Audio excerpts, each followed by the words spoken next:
నమస్తే Telugu one health కి స్వాగతం. నేను రూపానాథళ్ళ.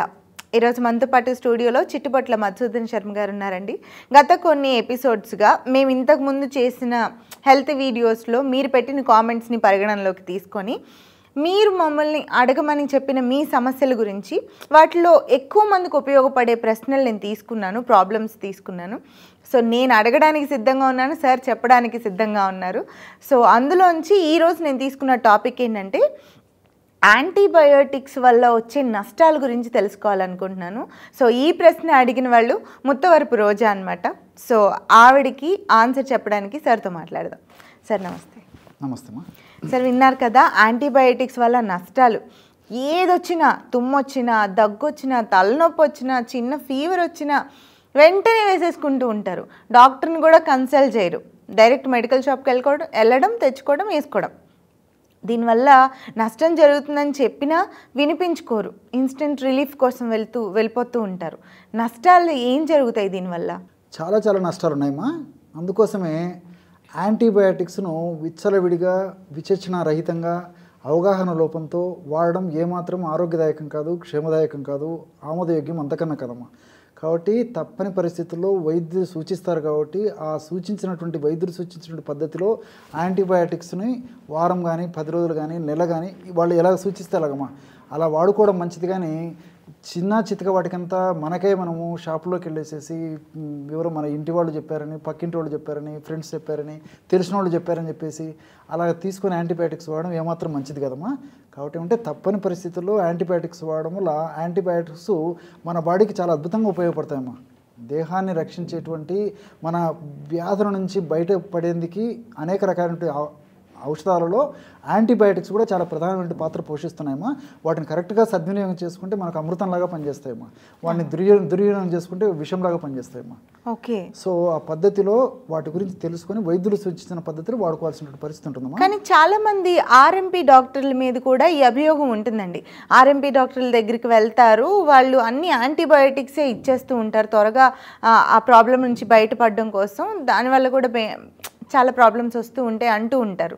మరి ఆర్ఎంపీ డాక్టర్స్ కూడా డాక్టర్సే కదా, వాళ్ళని ఎందుకు ఇలా తప్పుపడుతున్నారు? అదేమ్మా, ఏదైనప్పటికీ యాంటీబయాటిక్స్ తెలుసుకొని దాని యొక్క పద్ధతి, యాంటీబయాటిక్స్ వల్ల మంచి ఏది ఉంది, చెడేది ఉంది, ఎలా వాడాలి, ఎన్నాళ్ళు వాడాలి, ఏ కండిషన్లో వాడాలి, ఏ కండిషన్లో ఆపేసేయాలి, ఇలాంటివన్నీ తెలిసినప్పుడు అది వాడితే మంచిది. కానీ అది తెలియకుండా మాత్రం వాడకూడదమ్మా.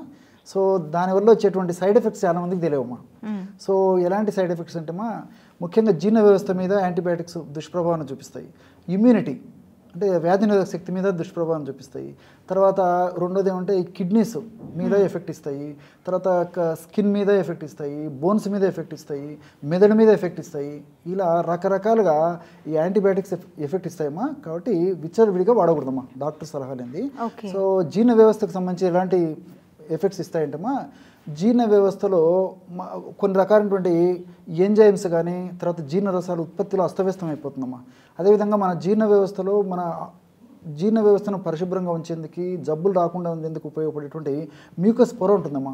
ఆ మ్యూకస్ పొరను డ్యామేజ్ చేసేసి దానివల్ల ప్రేవుల్లో అల్సర్స్ రావడము, ముఖ్యంగా కడుపులో అల్సర్స్ కానీ, ప్రేవుల్లో అల్సర్స్ రావడము, ఇలాంటివన్నీ జరుగుతుంటాయమ్మా. దీనికి తోడు మరి మోషన్స్ రావడము, తర్వాత లూజ్ మోషన్స్ రావడము, మోషన్ సరిగ్గా కాకపోవడము, ఇలాంటి సమస్యలు కూడా కలుగుతుంటాయి. అట్లా ఇమ్యూనిటీ పరంగా మనం ఆలోచించినట్లయితే వ్యాధి నిరోధక శక్తిని పెంచేటువంటి పరిస్థితి కానీ, లేకపోతే ఈ రెసిస్టెన్స్ పవర్ని పెంచేటువంటి పరిస్థితి కానీ లేకుండా ఈ తెల్ల రక్త కణాలు బాగా తగ్గిపోతాయమ్మా. ఈ యొక్క యాంటీబయాటిక్స్ ఎక్కువ వాడడం వల్ల తెల్ల రక్త కణాలు ఎప్పుడైతే తగ్గిపోతాయో అప్పుడు బాడీలో రెసిస్టెన్స్ పవర్ పోతుంది. రెసిస్టెన్స్ పవర్ పోయేసరికి వివిధ రకాలైన జబ్బులు వచ్చేటువంటి పరిస్థితి ఏర్పడుతుందమ్మా. అదొకటి. మూడవది కిడ్నీస్. సో కిడ్నీస్లో నెఫ్రాన్స్ అని చెప్పేసి ఒడగట్టేటువంటి భాగాలు ఉంటాయమ్మా. సో ఆ కిడ్నీస్ ఉన్నటువంటి నెఫ్రాన్స్ని దెబ్బతీయడం వల్ల కొన్ని రకాలైన కిడ్నీ సమస్యలు వస్తాయి. సో దీన్నే క్రానిక్ కిడ్నీ డిసీజ్ అనేటువంటి పేరుతో పిలుస్తుంటారమ్మా, CKD. అట్లే బోన్స్లో మనకు కాల్షియం చాలా ప్రధానమైన పాత్ర వహిస్తుందమ్మా, మీకు అందరికీ తెలుసు. సో ఈ కాల్షియం బాగా ఉన్నప్పుడే బోన్స్ పటిష్టంగా, దృఢంగా, గట్టిగా ఉండేటువంటి అవకాశం ఉంటుందమ్మా. ఎప్పుడైతే యాంటీబయాటిక్స్ విచక్షణ రహితంగా ఇలా వాడతారో అప్పుడు ఆ బోన్స్లో ఉన్నటువంటి ఈ కాల్షియం ఏదైతే ఉందో ఆ కాల్షియం బ్లడ్లోకి వచ్చేస్తుందమ్మా. ఎప్పుడైతే ఈ యొక్క ఎముకల్లో ఉన్నటువంటి కాల్షియము రక్తంలోకి వస్తుందో బోన్స్లో కాల్షియం తగ్గిపోయేసరికి బలహీనత బ్రిటిల్నెస్ వచ్చేస్తుంది, ఊరికే పడగానే విరిగిపోతాయి. ఎగ్జాక్ట్లీ, దాన్ని ఆస్టియోపోరోసిస్ అంటారమ్మా. సో అది కూడా వచ్చేందుకు అవకాశం ఉంటుంది.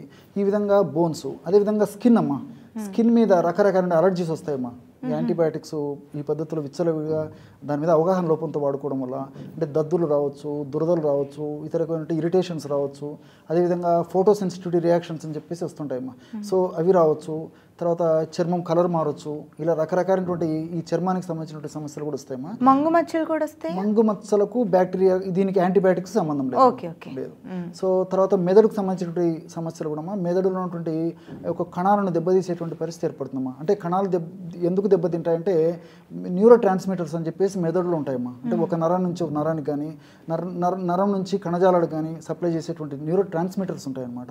సో వాటి యొక్క పనితీరులో అస్తవ్యస్తంగా ఉండడం కానీ, వాటి యొక్క ఉత్పత్తి అస్తవ్యస్తంగా జరగడం కానీ, ఇలాంటి కండిషన్స్ వల్ల మెదడు కణాలు కూడా డ్యామేజ్ అయ్యేటువంటి అవకాశం ఉంటుంటుంది. కాబట్టి మరి వైద్యుల పర్యవేక్షణలో ఈ యాంటీబయాటిక్స్ వాడడం మంచిది కానీ ఎవరికే వాడడం మంచిది కాదమ్మా. Right sir, thank you. So చూసారు కదండి, ముత్తవరపు రోజా మీరు అడిగిన ప్రశ్న చాలామంది మధ్యలో ఉండేటువంటి ప్రశ్న అయి ఉంటుంది.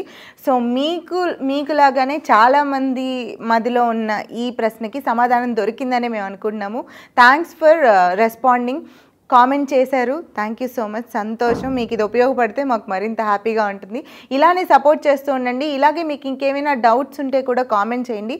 మేము దాన్ని పరిగణనలోకి తీసుకొని డాక్టర్ గారితో డిస్కస్ చేసి మీకు ఇలానే సొల్యూషన్స్ ఇస్తూ ఉంటాము. So subscribe the channel. Thank you.